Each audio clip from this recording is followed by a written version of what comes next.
Mes chers compatriotes gabonais, chers amis du Gabon, amis du peuple gabonais, ici donc Ben Moubamba, comme vous pouvez vous en apercevoir.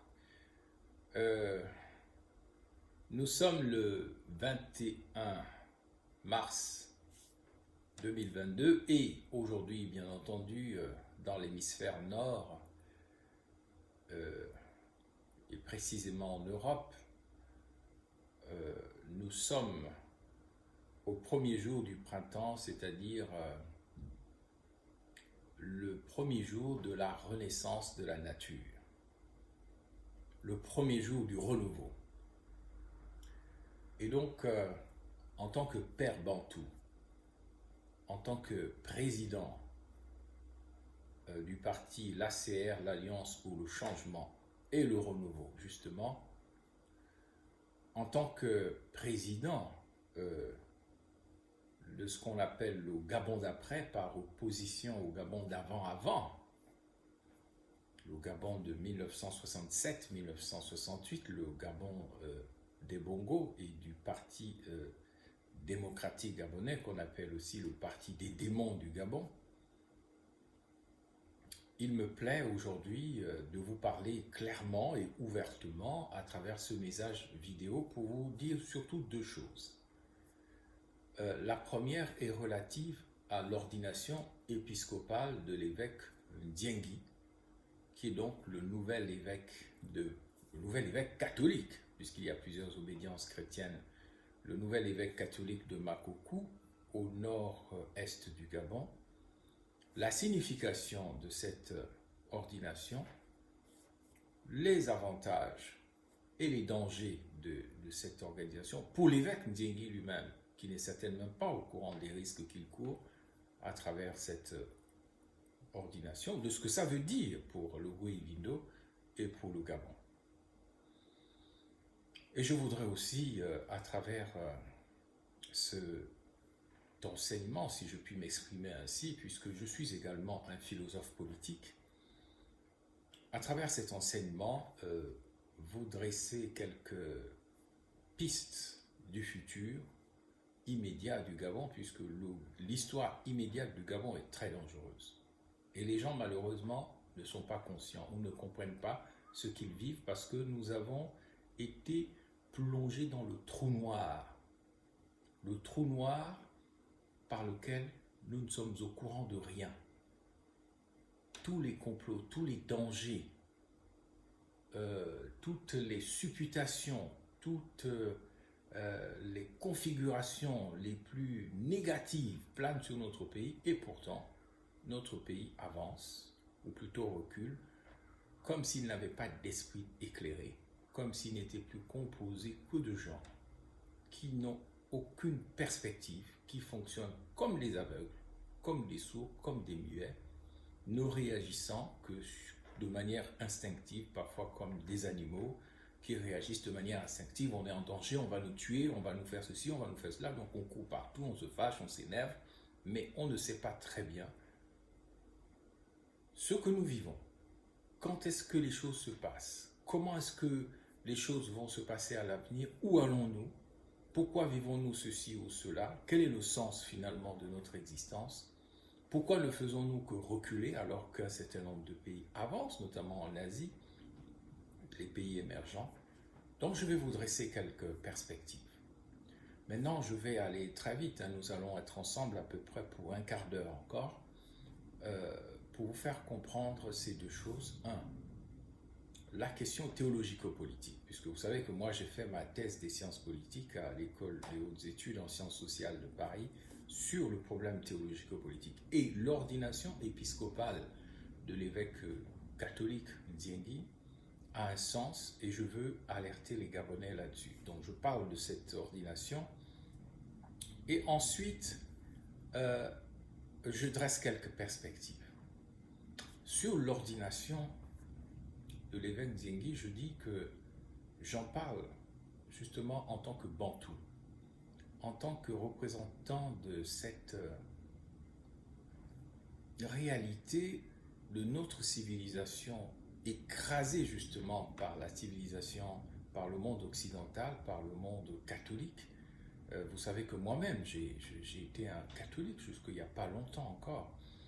Euh, Au nom de cette civilisation qu'on appelle la nation bantoue, qui va depuis le Gabon jusqu'au Mali, jusqu'au Soudan, qui descend jusqu'en Afrique du Sud et qui a été vraiment décapitée par la bulle et le décret papal qu'on appelle le Romanus Pontifex, qui a été signé le 8 janvier 1454 par le pape Nicolas V, par lequel le pape a ordonné aux Portugais et aux Espagnols d'aller soumettre tous les Noirs à l'esclavage à perpétuité.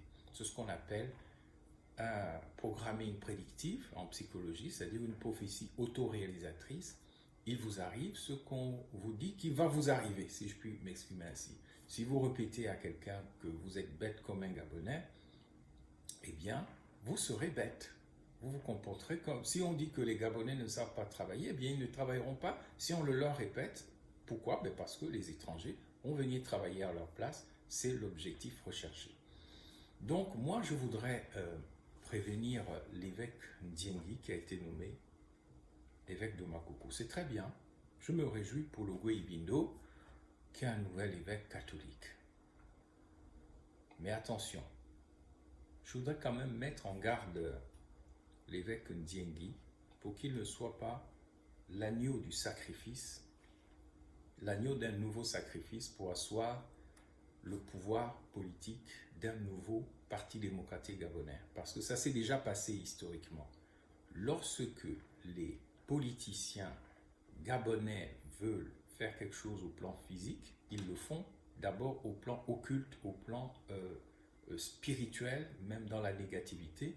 Ils font d'abord des rituels magiques avant de passer au stade physique. J'en sais quelque chose à titre personnel. Vous voyez ce sceptre de pouvoir qu'on trouve en Allemagne, dans le Saint-Empire chamanique. Regardez au centre de cette croix. C'est un agneau. Et moi, je me suis présenté comme l'agneau de Moabi, qui enlève le péché du Gabon. C'était une boutade, mais c'était aussi une signification. Regardez au centre de cette croix, il y a l'agneau du sacrifice. L'agneau du sacrifice, il n'y en a qu'un seul, c'est Jésus. On n'a pas à resacrifier des gens, des bantous, pour créer de la puissance ou du pouvoir. Le sacrifice du bantou aujourd'hui ne s'explique pas. Donc, attention à l'indigénat théologique. On peut vous emmener dans des avions, on fait venir des ministres comme Billy Binzé, des grands criminels comme Michael Moussa, ministre de la Défense, le Gweïbindo. J'étais très étonné de voir Billy Binzé, le ministre de l'Énergie, parader à Makoko, lui qui n'y avait plus remis les pieds depuis la mort du Premier ministre, Isoze Ngondé, un enfant de Makoko, une mort dont on n'a toujours pas l'explication aujourd'hui. Son nom a été cité dans les complices présumés, puisqu'il était ministre des Affaires étrangères et qu'il n'a pas pu faire évacuer son pseudo-parent, Emmanuel Isoze Ngondé, par avion pour sauver sa vie lorsqu'il est mort il n'y a pas longtemps. Vous avez des ministres de la Défense, Michael Moussa, qui était là, et puis d'autres ressortissants de l'Ogweïbindo, qui n'ont pas souvent une réputation de gens pacifiques. Alors c'est bien beau, vous emmenez un évêque avec un nom Bapounou du Sud, bon c'est très bien, c'est l'unité nationale, mais attention, l'évêque Ndiengi, soyez vigilants, ne soyez pas le prochain agneau du sacrifice pour un nouveau PDG, parce que ça s'est déjà passé historiquement, je m'explique. En 1968, un évêque gabonais, ou plutôt un prêtre gabonais de Minzik dans le nord du pays qui s'appelait Jacques Nguema, un saint homme, un homme humble, qui parlait peu, qui souriait beaucoup. Il avait une voix charmante, c'était un travailleur manuel, c'était un homme fort qui connaissait la valeur du travail, il s'occupait de sa paroisse. Il a été nommé à Njolé en 1967, date de l'arrivée au pouvoir de Omar Bongo, qui s'appelait Bernard Bongo. Jacques Nguema était très proche de ses paroissiens à Saint-Michel de Njolé, au point qu'il prêtait sa pirogue souvent, parce que cette pirogue avait un moteur, pour évacuer des malades sanitaires vers l'hôpital Schweitzer de Lambaréné. Donc il les emmenait dans son bateau et quelquefois il les accompagnait. Et il s'est rendu un matin à Lambaréné en mai 1968. Le Parti démocratique gabonais qui vient de célébrer sa fête du 12 mars a été créé le 12 mars 1968 à Koulamoutou dans le Guelolo ou Lastoville Mondolo. Et pour créer le Parti démocratique gabonais, on avait rassemblé plusieurs clans du Gabon autour du satanisme, autour de l'occultisme. Ils ont jeûné le 9, le 10 et le 11 parce que tous les jeûnes ne viennent pas de Dieu. Les gens disent j'ai jeûné, j'ai jeûné, j'ai jeûné, mais attention, même les démons croient en Dieu, les démons jeûnent aussi, mais il leur manque l'amour et l'humilité. Et donc les PDGistes, pour créer le PDG, ils ont fait un jeûne satanique le 9, le 10 et le 11 mars 1968. Ils ont sorti des démons à Lastoville, Mulundo, Koulamoutou, en tout cas dans le Guelolo, et c'est ainsi qu'ils ont bâti l'hôtel du PDG pour asseoir le pouvoir du PDG et de Bernard Bongo. Et là, à cette réunion, il y avait les Migolais, tous les 7 clans sataniques du Gabon qui sont d'accord sur le fait que le Gabon ne doit pas avancer. Voilà pourquoi quand les PDGistes disaient « laissez-nous avancer », ils se moquaient de vous. Donc, ils ont sorti des démons le 12 mars, ils ont créé le PDG. C'est pour ça que Dodo Bungenza disait à Brice Farjon à l'époque que toi, tu veux t'emparer du PDG, mais tu ne sais pas comment le PDG a été créé. Et donc, même dans cette affaire d'emmener le secrétariat général du parti au pouvoir à Makokou, à Lanlogo-Evino, bon, c'est votre responsabilité. Hein? Je ne veux pas commenter là-dessus, je ne veux pas vous donner de pistes de réflexion. Vous n'avez qu'à vous en prendre à vous-même. Donc, nous sommes en mars 1968. Le PDG est créé, mais il faut asseoir le pouvoir spirituel démoniaque du PDG. Qu'est-ce qu'on fait? Ben, c'est très simple. Il faut sacrifier un homme de Dieu, un saint homme, et utiliser sa main pour en faire le symbole du PDG. La main que vous voyez, les gens qui prêtent serment, hein, je le jure, ils prêtent serment devant le sosie d'Ali Bongo avec la main. Ce n'est pas un hasard, c'est un geste nazi et hitlérien, un geste démoniaque. On appelle ça la main de Saruman. Vous pouvez voir ça dans les œuvres de Tolkien. Pour ceux qui ne connaissent pas, ceux qui ont vu au cinéma le film Le Seigneur des Anneaux, ils savent ce que c'est que la main blanche de Saruman, la main du diable. Donc, qu'est-ce qu'on va faire? Le pauvre Jacques Nguema de Minzik, qui est ordonné prêtre en 1960, il est nommé en 1967 à Ndjolé, Saint-Michel de Ndjolé. En 1968, à mai 1968, 2 ou 3 mois après la fondation du PDG, il prend sa pirogue, il descend le Goué, il emmène une femme à l'hôpital. Quand il revient, bon, à son retour, bon, il part de Lambaréné vers 14h pour retourner à Ndjolé. À son retour, il s'arrête à Ebel-Abanga, où l'abbé Paul Akoué, qui est mort en 2011, originaire de Minzik comme lui, comme Jacques Nguema, eh bien, il s'arrête là-bas. L'abbé Paul Akoué suggère à Jacques Nguema de passer la nuit avec lui, parce qu'il avait peur justement des agressions sur le Goué, parce que l'évêque spiritain de Libreville à l'époque, Jean-Jérôme Adam, mettait en garde aussi contre les dangers sur le Goué. Jean Nguema va continuer sa route parce qu'il est pressé. Il explique à Paul Akoué qui le laisse partir qu'il doit rejoindre sa mission. Paul Akoué, qui est mort en 2011, un prêtre de Minzik, sera le dernier à voir Jean Nguema vivant. Que s'est-il passé entre Ebel-Abanga et Ndjolé?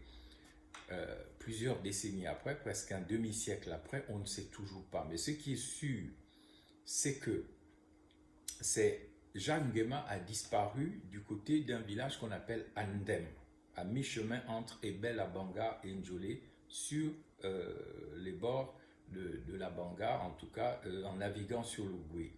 Dans ce village, situé à peu près après Andem, il y aurait eu des gens qui, entendant le bruit du moteur, ils ont constaté qu'il s'agissait d'une pirogue, celle de l'abbé Jean Nguema. Elle tournait sur elle-même, entraînée par le courant, mais il n'y avait plus personne dedans. Alors le chef du village, puis le chef de canton, le préfet, le commandant, tout le monde va s'y mettre. Jean-Jérôme Adam, l'archevêque français spiritain de Libreville, va se rendre sur les lieux, il va rechercher son prêtre, il ne le retrouvera jamais. Et c'était donc un prêtre français qui considérait Jean Nguema comme parce que c'était un des 2 premiers séminaristes gabonais qu'il avait ordonné. Il les considérait vraiment, il le considérait comme son fils et un peu comme l'évêque Corbert français, spiritain aussi, qui est parti de Makoko, considère probablement l'évêque Nziengi comme étant son fils ou son successeur. Voilà, la question de qui a tué Jean Nguema n'a toujours pas eu de réponse aujourd'hui.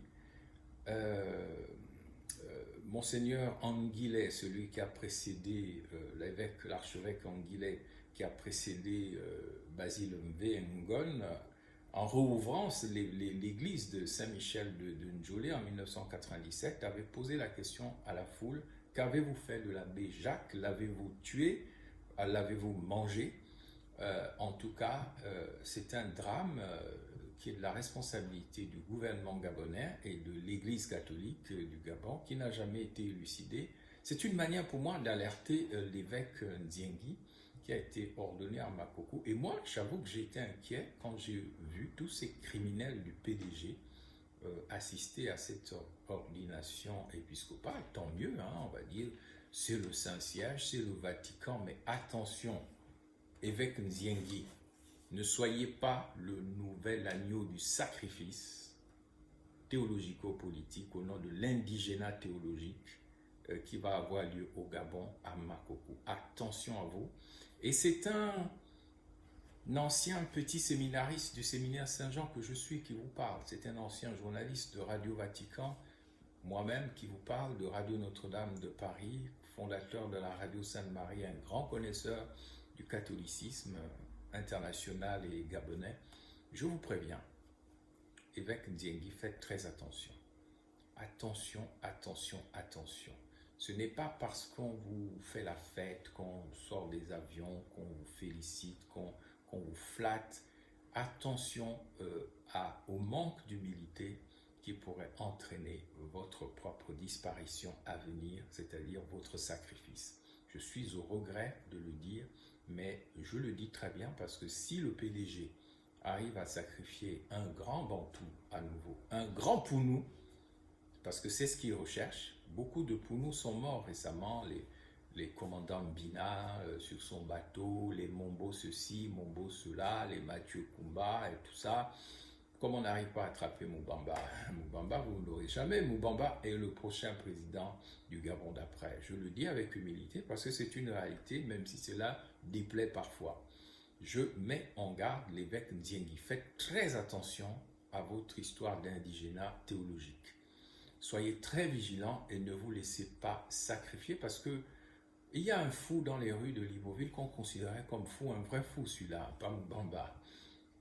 Il écrivait beaucoup sur les murs dans Libreville et les gens n'effaçaient pas ce qu'il écrivait.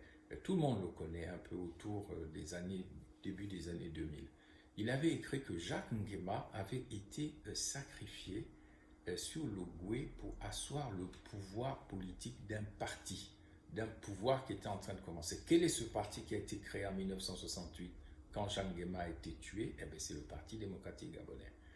Et chaque fois que vous regardez la main du Parti démocratique gabonais, la main blanche, avec les 9 nœuds, c'est-à-dire cette main qui bénit les gens, la main de l'homme de Dieu a été coupée parce que certaines rumeurs ont même dit qu'on avait retrouvé le corps de Jacques Nguema en fumée comme du poisson fumé sur un fumoir. Et il n'avait plus sa main. Hein. Tout ça, c'est des rituels démoniaques qu'il faut arrêter au Gabon.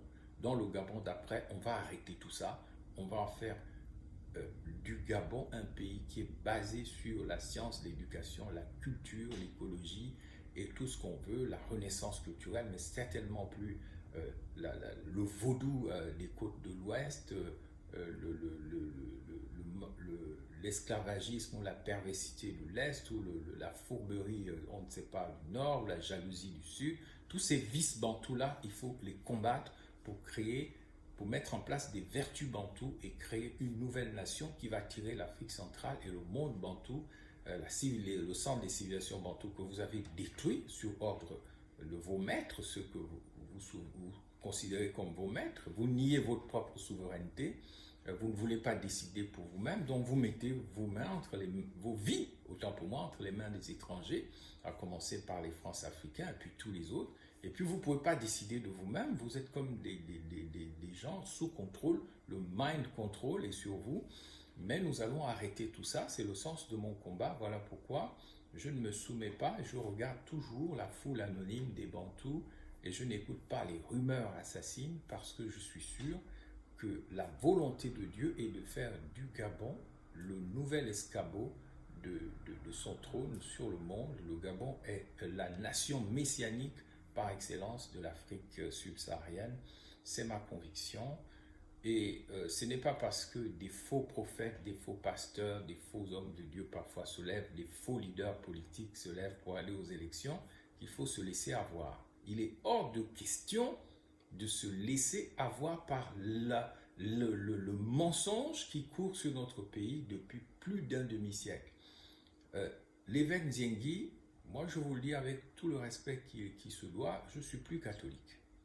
Je ne me sens plus lié par le Romanus Pontifex, mais je n'ai rien contre les catholiques, ce sont mes frères et mes sœurs, mais attention à vous. Votre tête ne doit pas servir à asseoir le règne qu'on veut mettre en place sous prétexte d'une nomination épiscopale. Faites attention à votre tête, à votre main, à ce que vous êtes. J'attire donc les chrétiens du Gabon à ne pas se laisser hypnotiser par les magiciens, par les faux mages, par les gens qui viennent vous raconter des histoires. Je suis ceci, je suis Moïse, je suis machin, c'est moi, Dieu m'a choisi et tout, c'est que des mensonges. Le Gabon recule malgré tous les faux discours théologico-politiques qu'on nous sert depuis plus de 50 ans. Omar Bongo, Bernard Bongo a maîtrisé tous les hommes de Dieu, la plupart des hommes de Dieu, il les a dominés, lui le laïc, lui le petit homme. Tout cela pour empêcher l'avènement du Gabon d'après. Alors on va vous sortir d'autres choses, le Gabon nouveau, le Gabon de ceci, le Gabon d'abord. Tout ça, c'est le Gabon du PDG. Je demande donc au peuple gabonais de faire confiance à ce que je vous dis aujourd'hui avec une profonde humilité. J'ai dit dès le départ que je suis venu comme l'agneau de Moabi qui enlève le péché du Gabon. Je le dis, c'était une boutade, mais je l'ai dit avec sérieux. Parce que vous comprenez bien ce message. Je suis venu non pas pour me faire sacrifier ou tuer, mais pour être celui qui dit en bantou qu'il est « ma vie, nul ne la prend, c'est moi qui la donne parce que je suis un humain dépassé. Je suis un bantou dans le sens où je ne suis pas un animal, je ne suis pas un primate à peine évolué qui vit en dessous de la ceinture, qui ne pense qu'à manger, qui ne pense qu'à réagir de manière bestiale, instinctive. Vous m'avez vu. Vous m'avez connu à travers la grève de la faim, j'ai posé un acte d'agneau du sacrifice. Volontairement, pas forcé. Et ceux qui ont voulu me tuer n'ont jamais réussi et ils n'y arriveront jamais. Parce que je viens au nom du Seigneur comme David devant Goliath. Voyez, je suis même entré dans le palais de Saül, c'est-à-dire Ali, en 2016, pour aller apprendre à diriger, à être roi. Ce n'était pas de la traîtrise. Ce n'était pas la trahison de mes principes, parce que si j'étais allé là-bas pour trahir mes principes, j'y serais encore. Je serais devenu riche. J'aurais tué des gens, j'aurais bu le sang comme ils le font. Le PDG, vraiment, je suis étonné que les Gabonais suivent. Il y a encore 2 Gabonais ou un Gabonais qui ait le courage d'aller assister à un meeting du PDG, ou même des parents des PDGistes apparentés de l'opposition, dans les forces vives de la nation, des églises, des sociétés civiles, tout cet esprit du PDG qui est partout, qui a pollué notre pays. Mais nous devons arrêter d'aller prendre des photos, même pour 5 000 francs, 4 ou 5 euros, 2 ou 3 dollars, aller prendre les malédictions. Alors vous allez me dire, mais toi tu es rentré au gouvernement. Mais non, moi je suis rentré dans ce gouvernement pour y mettre le feu, et vous le savez très bien. Comment j'ai été traité là-bas. Je n'ai pas fait comme les Franck Nguema, les Michel Menga, les Mukani Wangu, les David Badinga, je suis désolé de les citer, mais tous les opposants, y compris Maranga Mamou Sabou, son fils bien dit, tous ceux qui sont entrés au sein du gouvernement PDG, ils se sont comportés en PDGistes. Ils n'ont jamais dénoncé quoi que ce soit. Mais tout le monde sait que moi, j'ai dénoncé au sein du gouvernement. Et j'ai fait exprès. J'ai mis le feu au sein du gouvernement, à l'intérieur de la bête, à dessein, parce que je savais que c'était ma mission. Donc, moi, je ne suis pas comparable à quelqu'un qui se serait rallié pour lui-même. Tout le monde sait que je suis sorti de ce gouvernement sans avoir volé 1 euro, sans avoir commis un crime, et j'en suis fier, et mes enfants sont fiers de moi, et mes ancêtres le sont aussi. Donc, il ne faut pas comparer ce qui est incomparable, parce que toutes les chèvres n'ont pas le même prix, hein. Tous les cabris n'ont pas le même prix, c'est ce qu'on dit. Donc, mes chers compatriotes, tout ce que je peux vous dire aujourd'hui pour conclure mon long propos en 5 minutes, pour une conversation qui aura, un propos qui aura duré 30 minutes à peu près. Où allons-nous?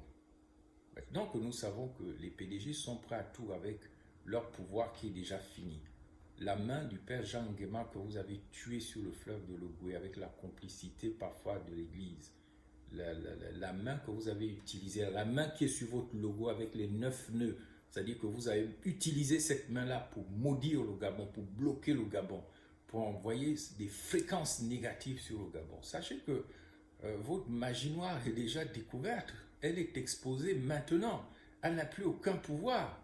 Donc n'allez pas demain éliminer le pauvre Ndiengi parce qu'il vient du sud, vous l'envoyez à Makoko, vous allez le tuer, Billy Bizet et tous les autres, comme vous avez fait avec Issosé et puis d'autres, comme vous avez fait avec Alexandre Samba. Moi je parle aux ogivins, je vous ai vu là, vous chantez, vous dansez, vous ne vous posez même pas la question. Excusez-moi, je ne vais pas attaquer les robins, c'est-à-dire l'ordre de ceux qui portent les robes. C'est-à-dire, vous-même, posez-vous déjà des questions. Est-il normal qu'un homme porte la robe de sa mère et vous demande de l'appeler mon père? Ça, en tant que philosophe politique et croyant et chrétien, croyant en Jésus, je suis obligé de poser quand même des questions qui méritent de temps en temps de passer dans nos têtes. Ça ne veut pas dire que nous perdons la foi ou nous remettons en cause nos foi. Mais attention, il ne faut pas encourager le satanisme chrétien parce qu'il y a de l'occultisme dans toutes les religions. Il faut faire attention à ça. Alors oui, mes chers compatriotes de Logoué et Vindo, félicitations, vous avez un nouvel évêque catholique, mais protégez-le. Ce que nous devons développer, c'est pas « Oh, moi je suis de Logoué et Vindo, c'est maintenant mon tour de prendre le pouvoir », mais la stratégie du PDG, ça toujours de vous rendre prisonnier d'un dictateur local. Hein? Vous allez dans la Dola, il y a un dictateur local, Yves Fernand Manfoubi, celui qui doit tout dominer comme un coq. Si vous bougez, il vous frappe, il vous torture, il vous tue, il vous enlève, il vous fait des pratiques bizarres. Voilà, pareil. Vous allez à Omboué, c'est pareil. Vous allez, quel que soit le département où vous allez, Tsamba Magosi, Ndoulou, le Haut-Ogoué, vous êtes les esclaves de dictateurs locaux. Il faut arrêter avec ce système. Parce que dans le Gabon d'après ne sera pas géré par des dictateurs locaux qui vont faire leurs lois et empêcher les jeunes et les énergies, les étoiles de sortir des plus petits villages.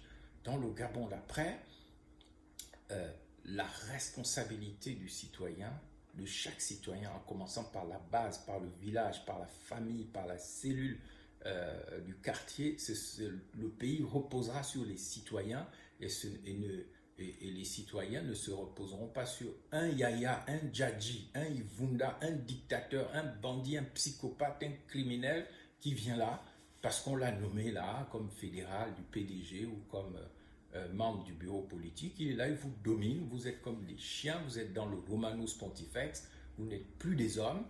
Nous devons revendiquer dans le Gabon d'après notre humanité et c'est ici que je veux terminer sur la notion d'humanité. Qu'est-ce que l'humain? L'humain, c'est le bantou. C'est pour ça que Jésus, se présentant devant une entité militarisée de la terreur, qui était une sorte de France africaine, une sorte de pédégiste, de dictateur, dans la Bible, il s'appelait Pilate. Il dit à Jésus, mais dis-moi, tu veux le pouvoir, tu es roi.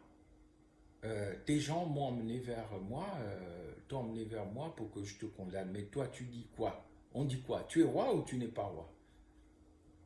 Jésus lui dit, toi, tu n'es pas là pour m'intimider. Tu es qui? Si mon Père, qui est Dieu, ne te permettait pas d'être là où tu es, les miens, c'est-à-dire ceux qui sont, qui sont dans le monde divin, seraient déjà venus t'exterminer. Je n'ai rien à te répondre. Tu peux intimider les gens qui cherchent à manger, à boire, à copuler, à coucher les femmes qui vivent avec leur ventre. Monsieur Pilate, tu as le pouvoir, mais tu ne m'impressionnes pas, tu ne m'intimides pas, donc je garde le silence.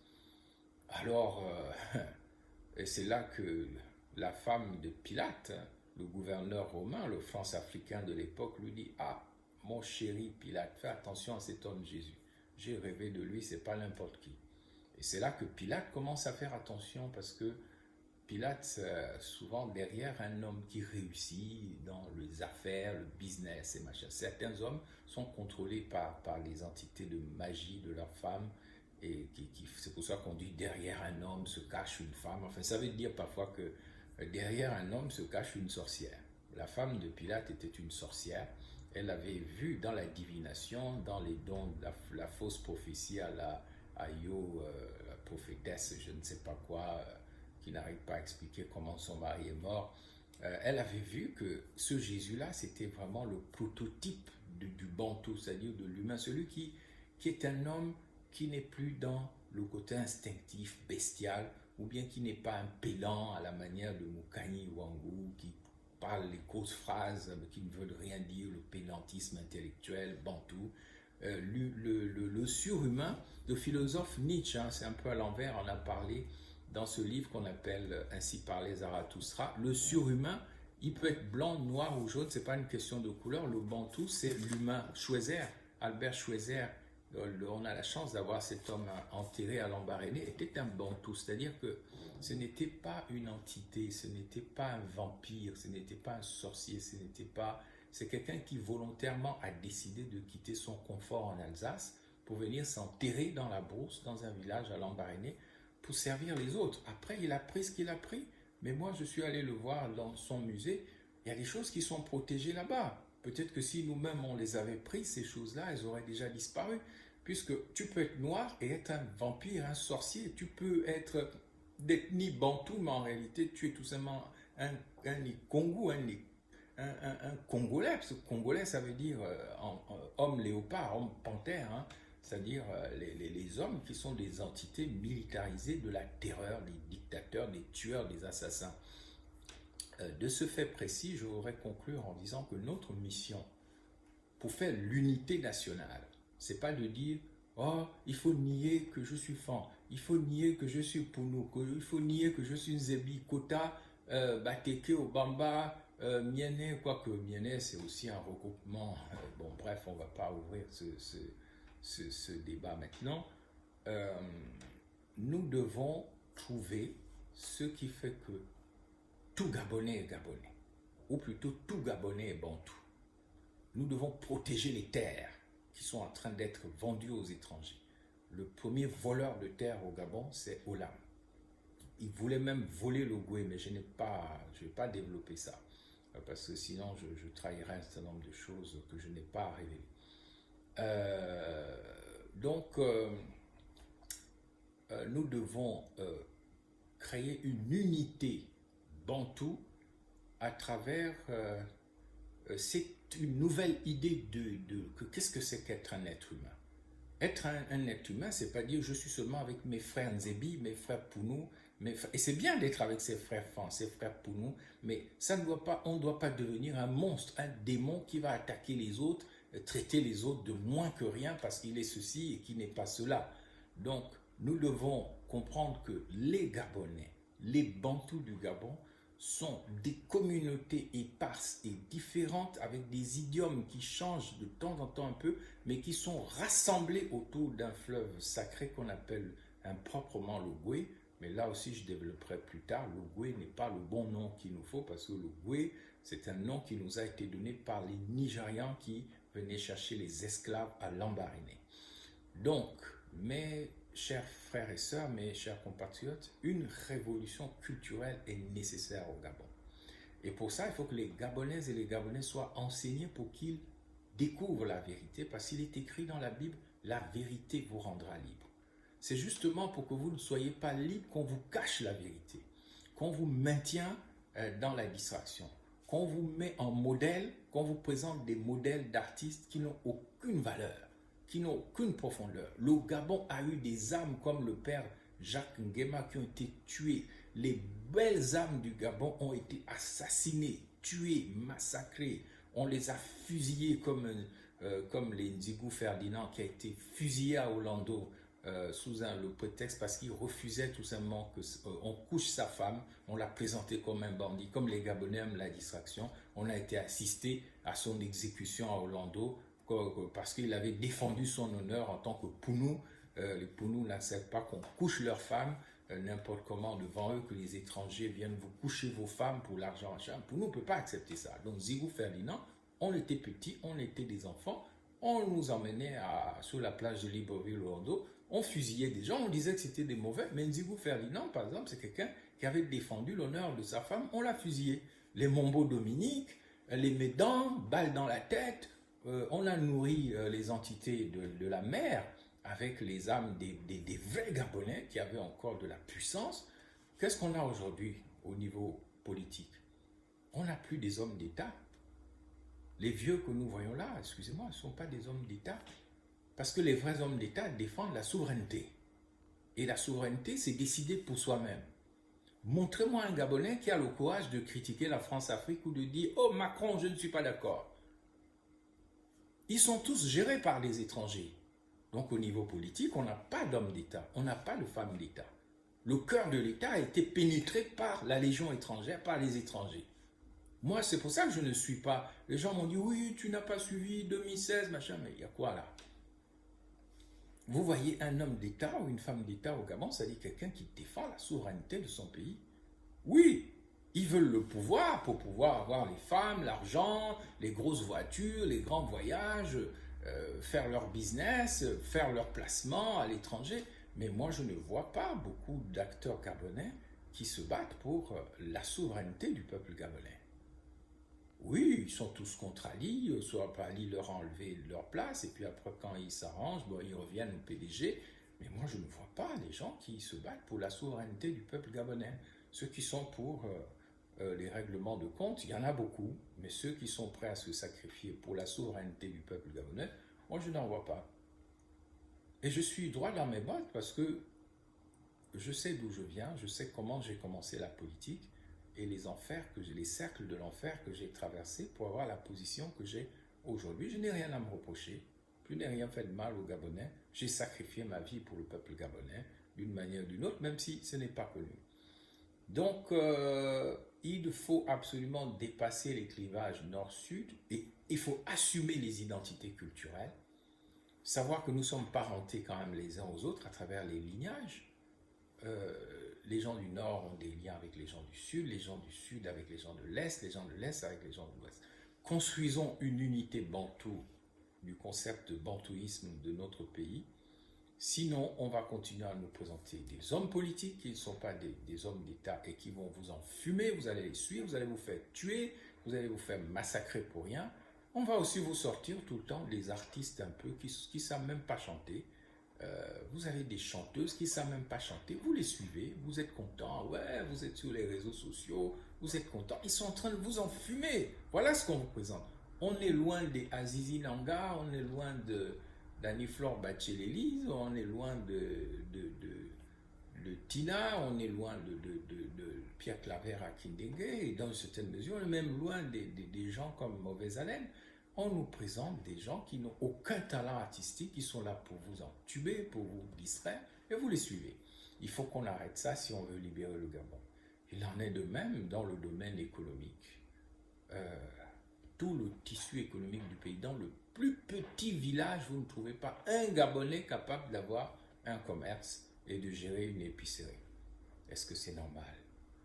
Vous n'avez pas un Gabonais qui a une vraie PME librement sans qu'il ne soit lié à du satanisme, à de la perversité à des choses que je n'ai pas ici à décrire. Donc, je conclus en disant, unissons-nous d'abord autour du concept de Bantou et redécouvrons l'histoire de notre pays. Mais surtout, menons une guerre sans merci contre le PDG parce que le PDG a trop tué. Mais comment se fait-il qu'il y ait encore des Gabonais qui ont le courage de porter la chemise ou le pagne du PDG après tout le sang qui a coulé dans ce pays grâce au PDG? Je n'en reviens pas. Et ce n'est pas parce que quelqu'un quitte le PDG pour venir dans l'opposition que ça fait de lui un saint. Il faut qu'il rende des comptes. Les Gabonais, arrêtez de vous laisser traiter comme de la viande dont la chair est sucrée et qu'on sacrifie n'importe comment. C'est pour ça que j'ai dit, moi je suis un agneau, mais ma viande n'est pas sucrée. Tous les Gabonais doivent pouvoir dire cela. Et voilà pourquoi je vous appelle à réfléchir à cette idée que seule la révolution compte au Gabon. Les élections, non. Comment se fait-il qu'il y a des gens aujourd'hui qui savent très bien qu'avec le sosie d'Ali Bongo, avec Sylvia Bongo, Noureddine, le PDG 2.0 qu'on nous présente, mais les mêmes causes produisant les mêmes effets, vous allez aller aux élections, ils vont sortir les mercenaires, ils vont sortir l'argent, vous ne serez pas élu. La seule solution, c'est la révolution. Il faut se battre contre le PDG, il faut bloquer le pays, il faut les chasser.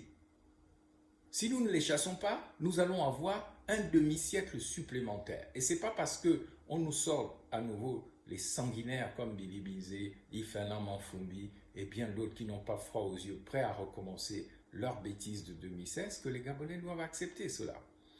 Donc, mais je vois que les gens sont dans la distraction des élections, je vous le dis. Moi, j'ai participé à une élection en 2009, à une autre en 2016. Je vous dis que vous n'avez aucune chance.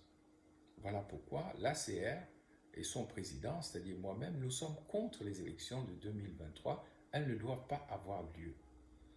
Le corbeau et sa mère, c'est-à-dire Sylvia et Noureddine, le corbeau et sa mère, c'est-à-dire Patience et son sosie, doivent partir. Le PDG doit être démantelé.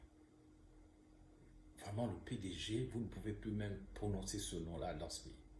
Il faut que ce parti, qui a été fondé sur le meurtre d'un homme de Dieu, l'abbé Jacques Nguema de Mexique, sacrifié sur le fleuve de l'Ogooué, pas loin de Ndjolé, il faut que ce parti disparaisse.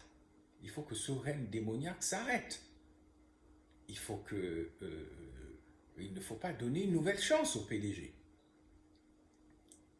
Et c'est ici que je mets en garde les hommes de Dieu de ce pays, parce que les hommes de Dieu ont un choix en ce moment. Soit ils sont pour la malédiction du Gabon, et dans ce cas, ils font le jeu de 2023, ils font le jeu du vaudou, ils font le jeu de la magie sexuelle, ils font le jeu de l'argent, le jeu du satanisme, du mensonge et des photos perverses, parce que, voilà, ils révèlent une certaine nature. Soit ils sont pour la bénédiction du pays, et dans ce cas, il faut ce qu'on appelle la rupture. Rupture avec les entités militarisées de la terreur, celles qui aiment tuer et qui sont là. Je compte sur vous, peuple gabonais, pour une fois maintenant, accueillez mon message, parce que jusque-là, vous ne m'avez pas compris. Mais je crois que maintenant, vous commencez à me comprendre. J'appelle aussi les hommes de Dieu et les femmes de Dieu à faire la rupture épistémologique avec les entités militarisées de la terreur. Ce pays doit être refondé sur des bases saines, avec des bonnes valeurs, avec des normes nouvelles, avec des principes qui nous rendent fiers, parce que quand on regarde à gauche, à droite, derrière, en avant, en haut, en bas, vraiment je ne sais pas s'il y a des choses qui nous rendent fiers. Oui, peut-être, Aubameyang, oui, il marque des buts à Barcelone, c'est très bien, mais Aubameyang gagne son argent, tant mieux pour lui. L'argent qu'Aubameyang gagne à Barcelone, ça ne tombe pas dans votre assiette. Bien sûr que ça nous amuse pendant 90 minutes, c'est très bien, ça nous distrait, mais ça ne nous fait pas avancer. C'est très bien de s'amuser, de s'enjailler, comme on dit. Mais il y a mieux à faire dans notre pays que d'être dans la distraction permanente. Nous devons tous revendiquer le droit de vivre des vies comme Aubameyang, c'est-à-dire de gagner de l'argent, d'élever nos enfants en paix et en sécurité sur une terre enfin normalisée. Et c'est la normalisation qui est mon concept de lutte au Gabon. Je vous remercie pour votre confiance. Je vois déjà le Gabon libre. Je vois le Gabon débarrassé des entités militarisées, de la terreur, des distracteurs, des menteurs, des voleurs, de tous ceux qui vous racontent n'importe quoi tout le temps et que vous suivez. Peuple gabonais, ce 21, je vous dis merci et à bientôt.